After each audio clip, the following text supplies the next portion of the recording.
चाहूंगा कि एक क्लैपिंग करके इनका हौसला अफजाई करें। हमारे बीच उन्होंने समय दिया। आज मैं तो आमंत्रित था इस कार्यक्रम को देखने के लिए, और मेरे आए हुए अभी 10-15 मिनट ही हुए थे कि बच्चों ने इतना भाव विभोर कर देने वाला कार्यक्रम दिया। इन बच्चों ने अपने कार्यक्रम के माध्यम से गुलामी के समय के उन सारे दृश्यों को हम आंखों के पटल पर कर दिया, जिन्हें शायद हमने देखा नहीं है, हमने कल्पना किया है, हमने सुना है अपने बड़े बुजुर्गों से। आज का समय है शहीदों को याद करने का, नमन करने का, और इन आजादी के 75-76 सालों में हमने क्या पाया, क्या खोया, इस पर विचार विमर्श करने का। सर्वप्रथम मैं सभी अमर सपूतों के चरणों में अपना प्रणाम निवेदित करते हुए अपनी श्रद्धांजलि अर्पित करता हूं। जो राज कर गए हैं तूफान पे आंधियों पे, जो राज कर गए हैं तूफान पे आंधियों पे, झेले हैं बड़े जोखिम फौलादी छातियों पे, कैसे उन्हें भुला दे थे देशभक्त सारे, आवो दिए जलाए उनके समाधियों पे, आवो दिए जलाए उनके समाधियों पे। हमारे देश को आजाद कराने में लोगों ने अपने बच्चों की आहुति दे दी, लोगों ने अपना सर्वस्व न्यौछावर कर दिया। गुलामी क्या होती है इसकी परिकल्पना करते ही हमारे रोंगटे खड़े हो जाते हैं। हम फिल्मों के माध्यम से, हम कहानियों के माध्यम से, हम इतिहास के किताबों में पढ़ करके ये कल्पना करते हैं कि उस समय के लोग कैसे जीवित रहे होंगे, कैसे गुलामी को सहन किया होगा। हमारा देश, हमारी मिट्टी, हमारी धन संपत्ति संपदा, और राज किसी और का, आदेश किसी और का। आज का समय उन्हीं बिंदुओं पर चर्चा करने की है, क्योंकि आज सारे बच्चे ये जानते हैं कि आज गणतंत्र दिवस क्यों मनाया जाता है। सबको पता है जीवन में हमने क्या खोया, क्या पाया। थोड़ा सा इतिहास को भी पीछे जाकर के पन्ना पलट लेने की जरूरत है। आज हमारी उंगलियां हर व्यवस्थाओं पर उठती है, हर व्यक्तियों पर उठती है, हर देश के बलिदानों पर उठती है, लेकिन हमें यह सोचना होगा कि उन्होंने इस देश के लिए समर्पण क्या किया और हमने क्या किया है।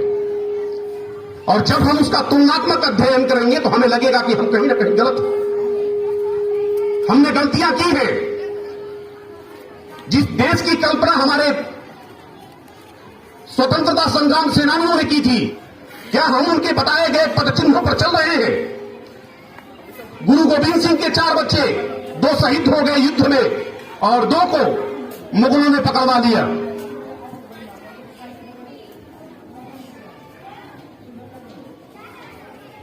उनसे कहा गया कि आप हमारा धर्म स्वीकार कर लो।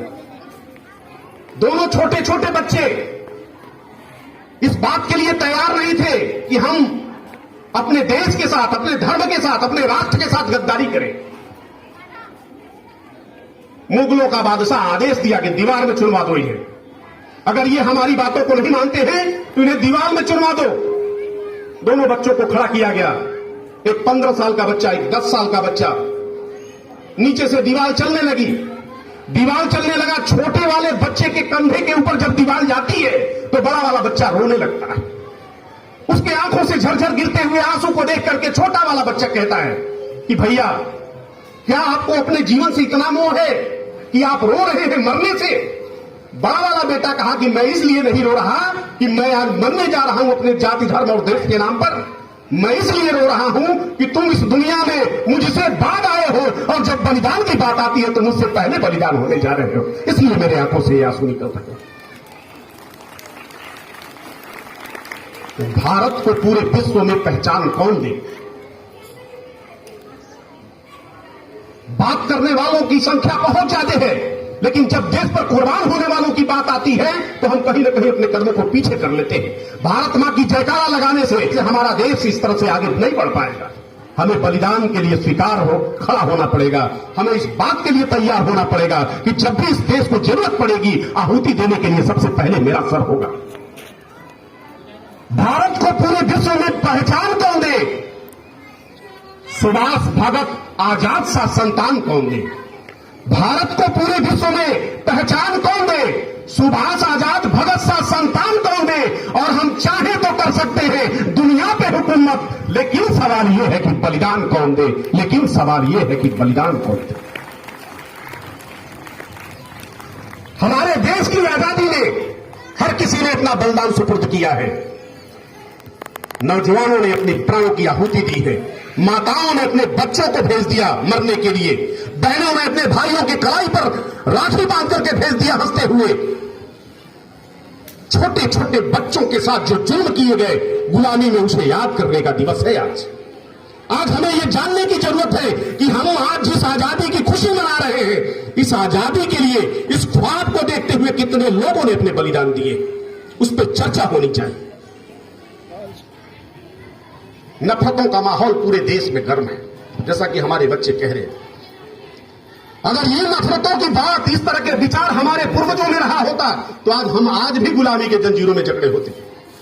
हिंदू, मुस्लिम, सिख, ईसाई सब आपस में भाई भाई का नारा दे करके सभी को एक मंच के, एक झंडे के नीचे ला करके देश को आजादी के क्षण में ले जाने का काम किया हमारे पूर्वजों ने। हमें उन्हें का एहसानमंद होना चाहिए। लेकिन आज छोटी छोटी बातों के लिए जिस तरह से देश में नफरतों को फैलाया जा रहा है, जिस तरह से हमारे मुख्य उद्देश्यों से, हमारा मुख्य उद्देश्य इस समय विकास का, हमारे बच्चे कैसे अच्छे तालीम लें, कैसे अच्छे इंस्टीट्यूट बने। केवल शिक्षा में ही वो शक्ति है कि एक गरीब के बच्चे को बुलंदी तक पहुंचा सके।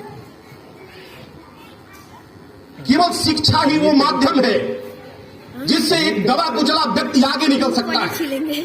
बाबा साहब अंबेडकर ने कहा था कि अगर इस दुनिया में तुम अपनी पहचान बनाना चाहते हो, यदि इस दुनिया का कायाकल्प पलटना चाहते हो, तो सबसे पहले अंतिम व्यक्ति को शिक्षित करना होगा जो अंतिम श्रेणी में खड़ा है।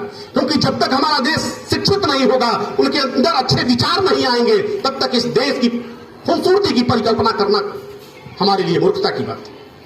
हम केवल शिक्षा पर ध्यान देंगे तो पीछे रह जाएंगे। हमें उनके साथ संस्कार पर भी ध्यान देंगे। हमें उनके अंदर क्वालिटी किस तरह की है उसे बाहर निकालने पर भी ध्यान देना होगा। और संस्कार जब तक नहीं होगा तो शिक्षा लेके हम क्या करेंगे?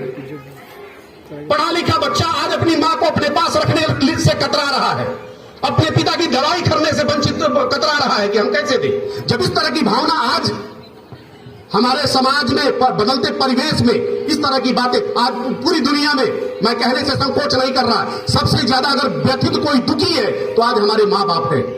भगवान राम ने कौशल्या माता के पास पहुंचकर हाथ जोड़े कहे कि मां मेरा वनवास हो गया, मैं वन में जा रहा हूं 14 वर्ष के लिए। मां फूलों की साथ थाली सजा रही है, भगवान की आरती कर रही है कि अभी मेरे बेटे का राज्याभिषेक होने वाला है। भगवान ने कहा कि मुझे तो वनवास मिल गया। मां ने कहा कि कौन दिया? भगवान राम ने कहा कि पिताजी दिए। मां कौशल्या ने कहा कि पिता से बड़ा स्थान मां का होता है। अगर पिता ने कह भी दिया है तो एक मां कह रही है कि तुम्हें बाहर नहीं जाना है, तुम्हें जंगल में नहीं जाना है। भगवान राम ने कहा कि अगर मां ने भी आदेश दे दिया हो तब। कौशल्या माता ने एक बार भी नहीं पूछा कि किस मां ने तुमको आदेश दिया है।